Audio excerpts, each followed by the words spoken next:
Bismillahirrahmanirrahim. Alhamdulillahi rabbil alamin. Wassalatu wassalamu ala asyrafil anbiya'i wal mursalin wa ala alihi wa sahbihi ajma'in. Bismillahirrahmanirrahim.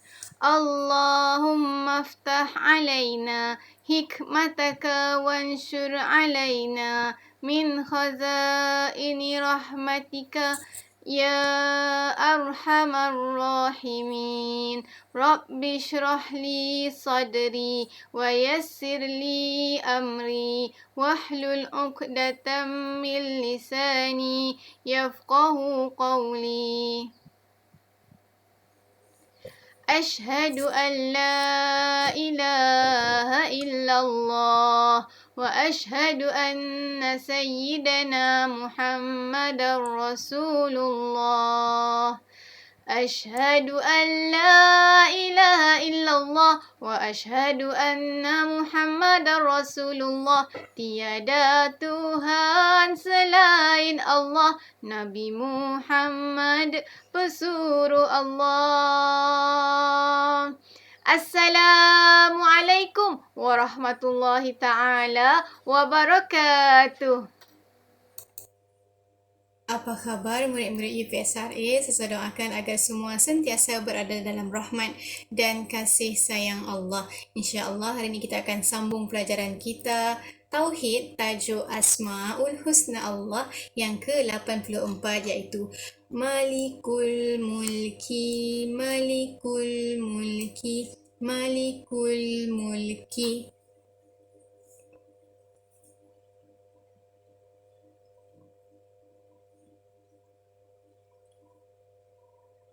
Di dalam kelas, kita ada ketua kelas.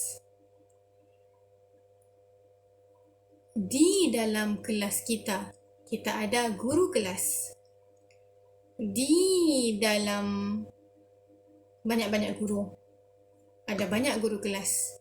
Akan ditadbir, akan dipimpin oleh guru besar. Dan di semua sekolah, semua guru besar akan berada di bawah penolong pengarah kanan. Baik, di rumah, siapakah ketua keluarga kita? Bapa kita. Siapakah penolong ketua keluarga kita? Mamak kita. Baik. Di tempat kita, akan siapakah pemerintah negara kita? Bukan pemerintah. Siapakah Perdana Menteri di negara kita? Baik. Di atas Perdana Menteri, siapakah yang selalu pakai baju kuning? Raja. Di sesebuah negara ada rajanya. Ya, begitu juga dengan alam ini. Alam ini ditadbir oleh siapa? Siapakah ketua alam ini? Siapakah ketua kelas? Ketua alam ini. Siapakah yang memimpin seluruh kerajaan di dunia ini? Malikul Mulki, yang maha menguasai pemerintahan kerajaan. Bukan sekadar bumi sahaja yang Allah perintah, tetapi langit juga di bawah kekuasaan pemerintahan Allah. Bukan langit sahaja yang berada di bawah kuasa pemerintahan Allah, tetapi yang di dalam dasar lautan juga di bawah kuasa pemerintahan dan pentadbiran Allah Subhanahu wa Ta'ala. Ikan di laut, ikan di laut, asam di darat, dalam periuk bikin muafakat. Okey. Ikan. Siapa yang tadbir ikan-ikan tu semua? Siapa yang menguasai pemerintahan langit dan bumi dan laut seluruhnya? Malikul Mulk.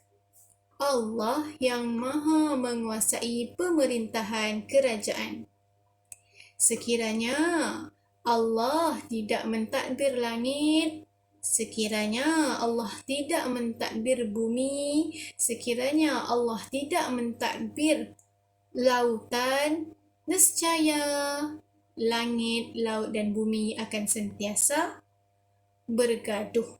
Contohnya mungkin sekiranya Allah tidak Malikul Mulk, sekiranya Allah tidak menguasai pemerintahan kerajaan laut, nescaya setiap hari kita akan banjir. Kenapa? Sebab laut itu tidak ada pemerintahnya. Jadi laut tu hendak dan mahu mengeluarkan airnya setiap hari. Dia bilang, lemas aku. Hari-hari laut ni di sini, banyak betul air di sini. Lemaslah. Aku mau keluarkan air lah, aku mau tumpahkan air ke darat. Supaya hari ini laut kering. Aku tidak mau ada air hari ini. Aku tidak mau tadah air hari ini. Contohnya kolam tu kan, aku tidak mahu takung air hari ini. Sekiranya laut tidak ditadbir, tidak di bawah kuasa pemerintahan Allah Subhanahu wa taala, nescaya macam-macam perkara boleh berlaku. Setiap hari tsunami, bayangkan. Okay, wal iyadu billah. Tetapi Allah itu Malikul Mulk. Tetapi Allah itu maha memerintah segala sesuatu. Semua kerajaan Allah yang perintah. Kerajaan langit, kerajaan bumi, kerajaan laut. Semuanya di bawah kuasa pentadbiran Allah Subhanahu wa ta'ala. Qulillahumma malikal mulki tu'til mulka man tasha'. Katakanlah wahai Nabi Muhammad sallallahu alaihi wasallam, wahai Tuhan yang mempunyai kuasa pemerintahan, Engkaulah yang memberi kuasa pemerintahan kepada siapa yang Engkau kehendaki. Allah memberikan kuasa pemerintahan. Memang Allah pemerintah yang paling tinggi. Tetapi Allah memberikan pemerintahan itu kepada man tasha', kepada orang yang Allah kehendaki. Wa tanzi'ul mulka mimman tasha', dan Allah mencabut kuasa pemerintahan itu daripada orang yang Allah kehendaki. Wa tu'izzu man tasha', dan Allah memuliakan seseorang itu. Siapa? Orang yang Allah kehendaki. Dan Allah wa tudhillu man tasha', dan Allah boleh menghinakan sesiapa pun yang Allah mahu. Terpulang sukati Allah. Kan segala-galanya di bawah kuasa pemerintahan Allah Subhanahu wa taala, Malikul Mulki. Kan Allah itu pemerintah segala-galanya. Sukati Allah, mau bagi kan, nak mau bagi kan, sukati. Biadikal khair. Sesungguhnya di tanganmu ya Allah segala kebaikan. Allah ada tangan? Tiada. Tapi ini biadikal khair menunjukkan kalau di tangan kita ada sesuatu, maksudnya di dalam genggaman kita kan. Okey, apabila dikatakan biadikal khair, apabila dikatakan di tanganmu ya Allah segala kebaikan, bukan bermaksud di tangan Allah. Tetapi yang dimaksudkan dengan tangan Allah ialah di dalam genggaman Allah. Allah tidak menggenggam, tetapi maksudnya di dalam kekuasaan Allah segala kebaikan. Innaka ala kulli syai'in qadir. Sesungguhnya Engkau Maha Kuasa atas tiap-tiap sesuatu. Malikul Mulki.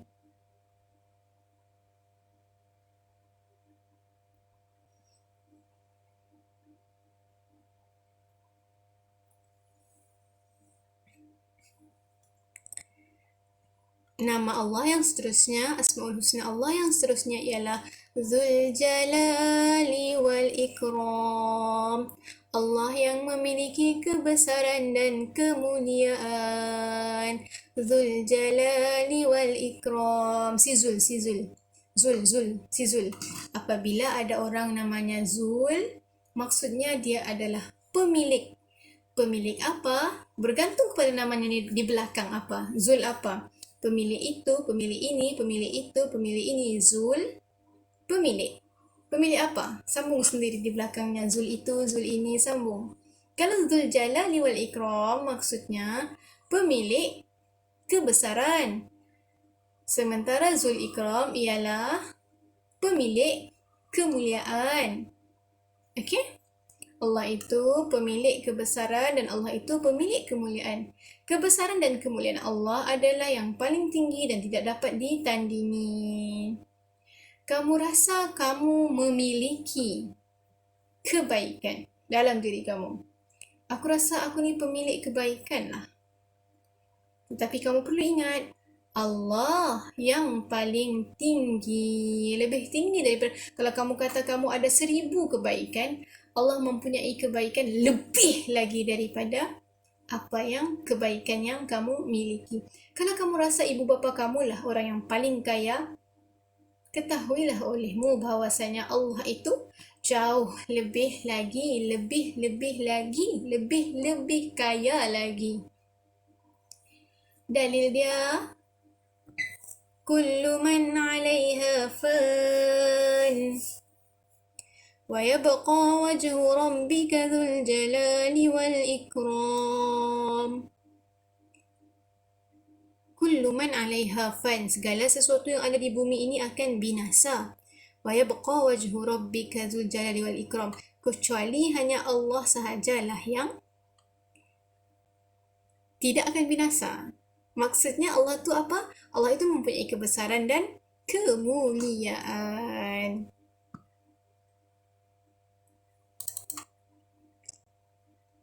Baik, nama Allah yang seterusnya, Asmaul Husna Allah yang seterusnya, nama-nama Allah yang indah-indah, yang seterusnya Allah ada banyak nama kan? Macam kamulah, nama samaran kamu di rumah lain, nama kamu di sekolah lain. Lagi-lagi lah yang orang yang ada nama dia 3 perkataan sampai tu. Baik. Asmaul Husna Allah yang seterusnya ialah Al-Muqsit. Maksudnya yang maha mengadili. Al-Muqsit, yang maha mengadili. Al-Muqsit, yang maha mengadili. Maksudnya lebih kurang macam Allah yang maha adil lah, begitu ya. Allah memberi kemenangan kepada orang-orang yang teraniaya, iaitu dengan keadilannya. Okey, mungkin kamu di dunia ini selalu susah. Kamu rasa kamulah orang yang paling susah di dunia ini. Mau itu tidak dapat, mau ini tidak dapat. Contohnya mau belajar, tetapi tiada internet. Kamu rasa kamulah orang yang paling susah. Kamu perlu ingat bahawasanya Allah itu sangat adil. Orang-orang yang susah di dunia ni biasanya dialah orang yang paling senang di akhirat nanti. Saya ulang, orang yang susah di dunia dialah orang yang paling senang di akhirat. Orang yang paling susah di dunia dialah yang paling senang di akhirat nanti. Kamu rasa kamu susah di dunia? Sebenarnya kesusahan yang kamu sedang tanggung di dunia sekarang ini adalah merupakan kunci kemudahan untuk kamu masuk syurga nanti. Ada orang, dia senang, dia tenang, apa yang dia mahu semua dia dapat. Tapi di akhirat nanti, sebelum dia mau masuk syurga, ada banyak soalan yang dia akan ditanya. Kemana duitmu yang kau dibagi masa di dunia dulu kau gunakan? Oh ya Allah, aku gunakan duit aku untuk belajar ya Allah. Mungkin dia belajar setiap hari. Dia belajar tanpa henti. Jadi duit yang hari kedua ditanya, duit yang hari ketiga ditanya, duit yang hari keempat ditanya, duit yang hari kelima ditanya, duit yang hari keenam ditanya, duit yang hari seterusnya. Setiap hari kemana perbelanjaan dia digunakan ditanya. Tetapi orang yang susah, Al-Muqsit, Allah mengadili orang yang susah itu dengan cara yang lain. Dengan cara mudah ataupun cepat dia masuk ke syurga. Kan dia tidak mempunyai banyak benda. Tidak banyak bekalan dunia dia. Jadi, apa yang kau gunakan dengan duitmu selama kau berada di dunia? Duitku tidak banyak ya Allah, sekian, sekian, sekian saja. Guna berapa hari je, terus habis. Dan kemudian aku pun dimatikan. Okey, lulus, masuklah syurga. Berbeza dengan orang yang kemudahannya banyak, setiap satu kemudahan yang dia pernah gunakan akan dipersoalkan di akhirat. Sekiranya dia menggunakan kebaikan itu dengan baik, dia akan tetap dapat masuk syurga. Cuma dia banyak persoalan yang perlu dia jawab. Jadi Allah itu maha mengadili. Jangan risau, ya. Contohnya ataupun contoh lainnya, kamu pernah dipukul di dunia, dipukul di dunia, dipukul di dunia. Tetapi kamu tidak membalas pun orang tu pukul kamu. Dan kamu tidak berdendam pun. Sekiranya di akhirat nanti kita hampir-hampir tidak diterima untuk masuk syurga, kita ada tiket simpanan. Ya Allah, dulu di dunia aku pernah dipukul banyak kali, tetapi aku tidak pun marah orang tu, ya Allah. Mungkin itu boleh jadi tiket kepada untuk aku masuk syurga. Allah maha mengadili. Allah maha mengadili. Maksudnya, mungkin insya-Allah kamu akan lulus dengan mudah masuk syurga dengan sebab kamu pernah disakiti di dunia tetapi kamu tidak merungut, kamu tidak marah Allah. Jadi Allah itu maha mengadili. Syahidallahu annahu la ilaha illa huwa wal malaikatu ulul ilmi qa'iman bil qist. Bil qist. Bil qist. Dia sentiasa mentadbirkan alam dengan keadilan, dengan keadilan, dengan keadilan, dengan keadilan. La ilaha illa huwal azizul hakim. Sampai bertemu dalam kelas yang akan datang. Semoga semua sentiasa berada dalam rahmat dan kasih sayang Allah. Bye. Assalamualaikum.